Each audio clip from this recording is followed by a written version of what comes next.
Now about that time Herod the king stretched out his hand to harass some from the church. Then he killed James the brother of John with the sword. And because he saw that it pleased the Jews, he proceeded further to seize Peter also. Now it was during the days of unleavened bread. So when he had arrested him, he put him in prison, and delivered him to 4 squads of soldiers to keep him, intending after Passover to bring him out to the people. Peter was therefore kept in prison, but prayer was being made fervently by the church to God for him. And when Herod was about to bring him out, that night Peter was sleeping, bound with 2 chains between 2 soldiers, and guards before the door were keeping the prison. And behold, an angel of the Lord stood by him, and a light shone in the prison.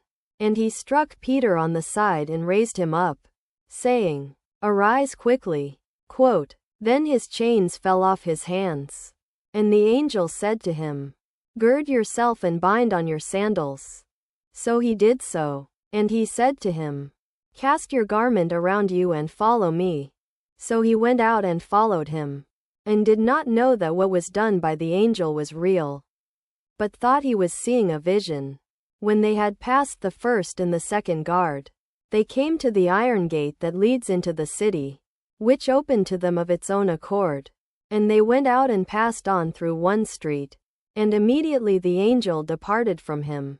Then Peter came to himself, and said, "Now I know for certain that the Lord has sent his angel and delivered me from the hand of Herod, and from all the expectation of the Jewish people." When he had considered this, he went to the house of Mary, the mother of John, whose surname was Mark, where many were gathered together praying.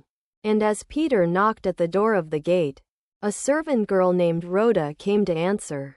When she recognized Peter's voice, because of gladness she did not open the gate, but ran in and announced that Peter stood before the gate. But they said to her, "You are beside yourself." Yet she kept insisting that it was so. Then they said, "It is his angel." But Peter continued knocking. And when they opened the door and saw him, they were astonished. But motioning to them with his hand to be silent, he declared to them how the Lord had brought him out of the prison. And he said, "Tell these things to James and to the brethren." Then he departed and went to another place.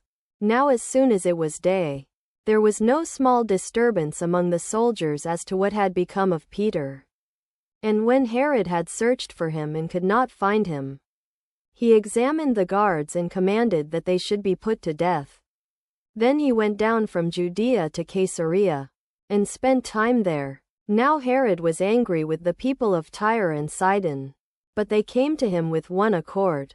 And having made Blastus, the king's chamberlain, their friend, they asked for peace, because their country depended on the king's country for food.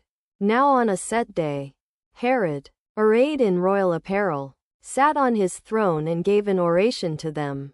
And the people kept shouting, "The voice of a God and not of a man."